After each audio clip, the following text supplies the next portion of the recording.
लेकिन जो भारतीय जनता पार्टी की सरकार चाहे यूपी की हो चाहे केंद्र की हो, इनकी एक पहचान बन चुकी है कि घोटाले, हादसे और लीपापोती। मैं तो 10 साल से इस बात को न्यूज़ चैनल्स पे, टीवी डिबेट्स में, भाषणों में, सभाओं में कहता आ रहा हूँ कि ये नकली हिंदू हैं, हम असली हिंदू हैं। ये हाथरस में इन्हीं का रवैया है। अब जो एफआईआर की गई है उसमें मुख्य अभियुक्त का नाम ही नहीं है एफआईआर में, जबकि सबको पता है कि उस बाबा की वजह से ही अभी जो पीछे जो बिल्डिंग गिरी, एयरपोर्ट की छत गिरी जी, तो नेहरू जी जिम्मेदार हो गए उसके लिए, इंदिरा गांधी जिम्मेदार हो गई। भारतीय जनता पार्टी की सांप्रदायिक बहकावे में आकर अखिलेश यादव जैसे शानदार नेता को हरा के बहुत गलती की। इस प्रदेश में स्वास्थ्य सेवाओं के लिए अगर कुछ कार्य किया तो अखिलेश जी ने किया। वो ऐसे लोगों को ये टिकट देते हैं, बलात्कारियों के समर्थन में सड़कों पर जुलूस निकालते हैं, हत्यारों का माला पहना के स्वागत करते हैं। ये हिंदू धर्म के ठेकेदार नहीं है, हिंदू धर्म के सबसे बड़े शत्रु हैं। 4 PM न्यूज़ नेटवर्क में आप सभी का स्वागत है। मैं हूं क्षितिज कांत। आप लगातार देख रहे हाथरस घटना को लेकर के सरकार जिस तरीके से अपनी चिंता व्यक्त कर रही है, उस चिंता पर प्रश्न चिन्ह बड़े खड़े हो रहे हैं। स्वास्थ्य व्यवस्था की बात कर ली जाए तो पोस्टमार्टम की रिपोर्ट आती है, 74 मौतें सिर्फ तड़प तड़प करके प्राण निकल जाने के कारण हो जाती हैं, और जो बाकी जो मृत्यु हुई है हाथरस में, उस पर भी प्रश्न चिन्ह खड़ा होता है। पसलियाँ टूट करके कहीं किडनी में घुस गई, कहीं दिल में घुस गई, ये सब बातें निकल करके सामने आती हैं, तो प्रशासन पर भी एक बड़ा प्रश्न चिन्ह खड़ा होता है। सोशल मीडिया पर वीडियो एक वायरल हो रही है जिसमें हाथरस में जिस समय बाबा मंच पे होते हैं उस समय पुलिस प्रशासन भी डांस कर रहा है, इस तरीके की वीडियो आती है। हमारे साथ राजकुमार भाटी जी हम बात करेंगे। आज अखिलेश यादव काफ़ी गुस्से में थे जो घटना घटित हुई हाथरस पर, और प्रशासन अभी तक के माह ने कोई सख्त कार्रवाई नहीं कर पाई। देखिए, हाथरस की घटना तो दुखद है ही, उस पर पूरा देश शोकमग्न है। हम सब उस पर अपना शोक प्रकट करते हैं, मृतकों को श्रद्धांजलि अर्पित करते हैं। लेकिन जो भारतीय जनता पार्टी की सरकार चाहे यूपी की हो चाहे केंद्र की हो, इनकी एक पहचान बन चुकी है कि घोटाले, हादसे और लीपापोती।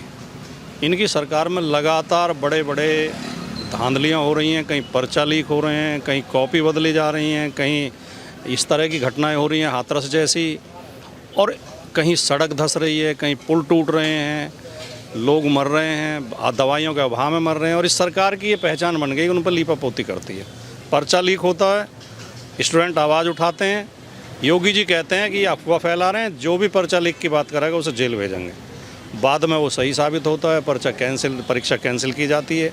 यही नीट के एग्ज़ाम में हुआ। पहले सरकार धौंस पट्टी करती रही कि फर्जी अफवाह उड़ा रहे हैं, कोई पर्चा लीक नहीं हुआ है। फिर नेट के एग्ज़ाम में भी यही हुआ। ये हाथरस में इन्हीं का रवैया है। अब जो एफआईआर की गई है उसमें मुख्य अभियुक्त का नाम ही नहीं है एफआईआर में, जबकि सबको पता है कि उस बाबा की वजह से ही। पहली बात तो ये है कि जब कोई भी आयोजन होता है तो प्रशासन अनुमति देता है, बिल्कुल, और इसकी भी अनुमति ली गई थी। उस अनुमति का अर्थ क्या है?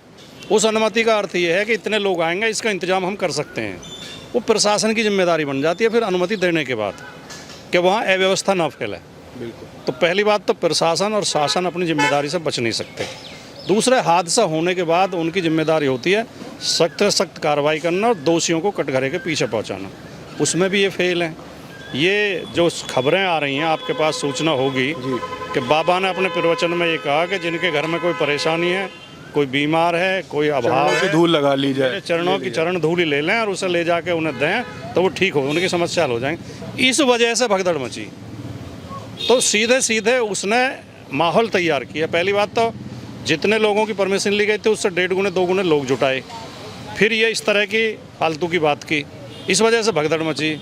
और प्रशासन विफल रहा, पुलिस विफल रही व्यवस्था बनाने में। तो इसमें पूरी तरह तस्वीर साफ है, लेकिन वर्तमान सरकार दोषियों को बचाने का प्रयास कर रही है और करती रहेगी। लगातार हाथरस को लेकर के अगर बात की जाए तो अखिलेश यादव को भी टारगेट किया गया। पुरानी एक तस्वीर बाबा के साथ में मंच पर होते हैं, उसको वायरल की जा रही है 3 जनवरी 2023 की। विपक्ष को क्यों घेरा जा रहा है, क्या कहेंगे? ये भी इनकी आदत है। आप सवाल उठाओ अस्पताल का, या अभी जो पीछे जो बिल्डिंग गिरी, एयरपोर्ट की छत गिरी जी, तो नेहरू जी जिम्मेदार हो गए उसके लिए, इंदिरा गांधी जिम्मेदार हो गई। ये इनकी आदत में शामिल है। अब आप एक बात बताओ, हम यहाँ खड़े हैं, आप और मैं बात कर रहे हैं, कल को मैं किसी डकैती में गिरफ्तार हो जाऊँ तो उसमें आपका क्या दोष है? आपको क्या पता मैं कल अपराध करूँगा। साथ में फ़ोटो खिंचवाना है, किसी कार्यक्रम में चला जाना, सब अपराध तो इस घटना में हुआ है। बिल्कुल। और अगर ये सत्संग खराब है या भजन ये उपदेश करना खराब है, बाबा होना खराब है, तो कानून बनाओ जैसे महाराष्ट्र में अंध निवारण जो वो है, अंधश्रद्धा उन्मूलन कानून है। वहाँ कोई भी अगर अंधश्रद्धा की बात करता है, अंधविश्वास की बात करता है, कोई परलोक के दावे करता है, किसी बीमार को ठीक करने के दावे करता है, तो वो अपराध है महाराष्ट्र में, उसमें जेल जाना पड़ेगा उसे। तो ऐसा कानून क्यों नहीं बनाती यूपी सरकार? उत्तर प्रदेश में स्वास्थ्य व्यवस्था की काफ़ी दुहाई दी जाती है, सरकार लगातार दुहाई देती है। स्वास्थ्य व्यवस्था अगर बात की जाए हाथरस की घटना पर, तो पूरी चरमराई दिखाई दी। अस्पतालों में तस्वीरें वायरल हुई, स्वास्थ्य व्यवस्था ठीक ना होने के कारण कई मौतें अस्पताल में भी हुई हैं। उत्तर प्रदेश की जनता अब ये महसूस कर रही है कि हम लोगों ने भारतीय जनता पार्टी की सांप्रदायिक बहकावे में आकर अखिलेश यादव जैसे शानदार नेता को हरा के बहुत गलती की। इस प्रदेश में स्वास्थ्य सेवाओं के लिए अगर कुछ कार्य किया तो अखिलेश जी ने किया। मेडिकल कॉलेज बनाए, हॉस्पिटल बनाए, एम्बुलेंस दी। 1800 एम्बुलेंस अखिलेश यादव जी ने प्रदेश को दी थी, जिनमें से ज़्यादातर अब ख़राब हो चुकी हैं। योगी जी कोई नई एम्बुलेंस नहीं दे पाए हैं, पुरानी एम्बुलेंस में डीजल तक नहीं डाल पा रहे हैं। अस्पतालों में स्ट्रेचर नहीं है, दवाई नहीं है, जो ऑपरेशन थिएटर हैं उनमें उपकरण नहीं है, डॉक्टरों का अभाव है, जो डॉक्टर हैं वो ड्यूटी नहीं करते, वो प्राइवेट प्रैक्टिस करते हैं। सारी व्यवस्था चरमराई हुई है और सरकार बिल्कुल अंधी और बहरी बनी हुई है और गूंगी भी बनी हुई है। बोलती है सरकार, अगर मुंह खोलती है तो केवल विपक्ष को गाली देने के लिए, विपक्ष को आरोप लगाने के लिए या धार्मिक जातीय विद्वेष फैलाने के लिए।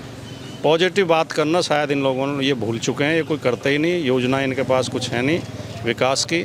बिजली का अगर मैटर ले लें, बिजली जितने अखिलेश यादव जी ने प्लांट लगाए थे, पावर प्लांट, उसके बाद योगी जी एक भी प्लांट नहीं लगा पाए हैं, इसलिए उनकी मेंटेनेंस भी ठीक से नहीं हो पा रही है। अब आके बिजली संकट भी उत्तर प्रदेश में पैदा हो गया। एक बात और, जिस समय संसद चल रहा था, इस समय पब्लिक आपको देख रही है, संसद चल रहा था, प्रधानमंत्री मोदी के अभिभाषण के दौरान हाथरस की घटना का जिक्र एक बार भी नहीं हुआ।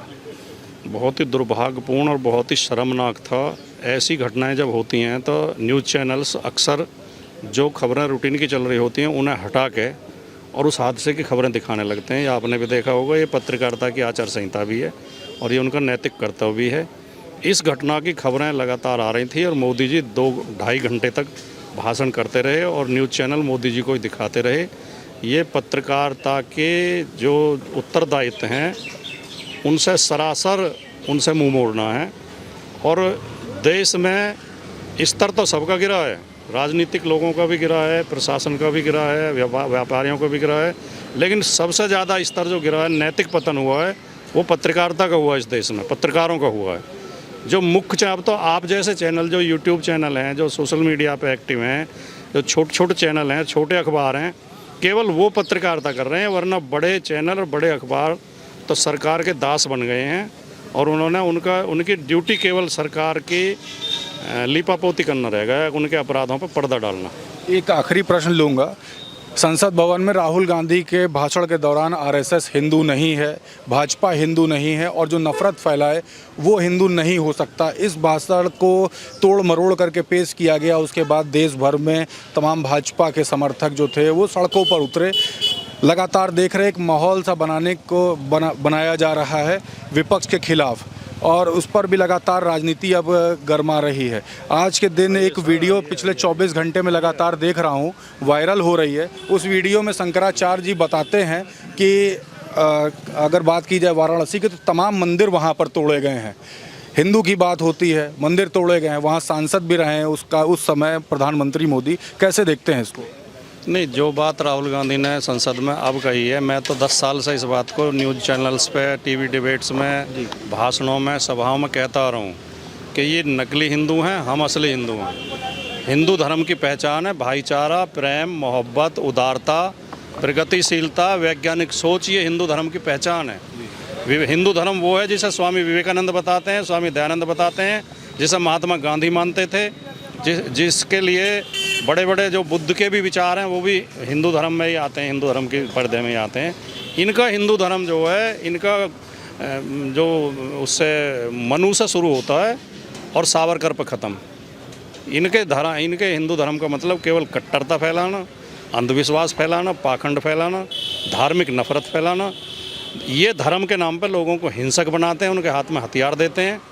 इन्होंने ऐसे ऐसे लोगों को टिकट दिए हैं जो बम विस्फोट में अपराधी हैं, आज भी जिनके खिलाफ मुकदमे चल रहे हैं, वो ऐसे लोगों को ये टिकट देते हैं। बलात्कारियों के समर्थन में सड़कों पर जुलूस निकालते हैं, हत्यारों का माला पहना के स्वागत करते हैं। ये हिंदू धर्म के ठेकेदार नहीं है, हिंदू धर्म के सबसे बड़े शत्रु हैं।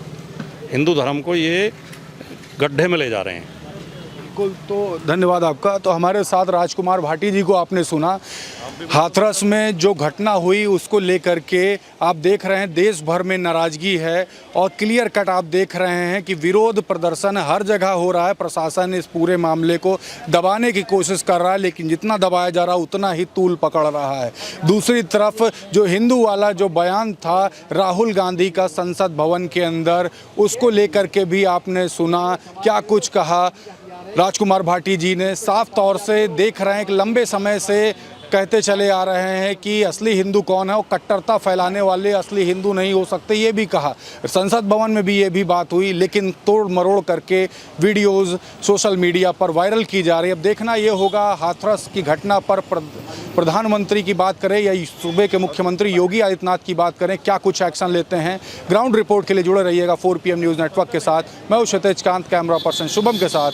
धन्यवाद।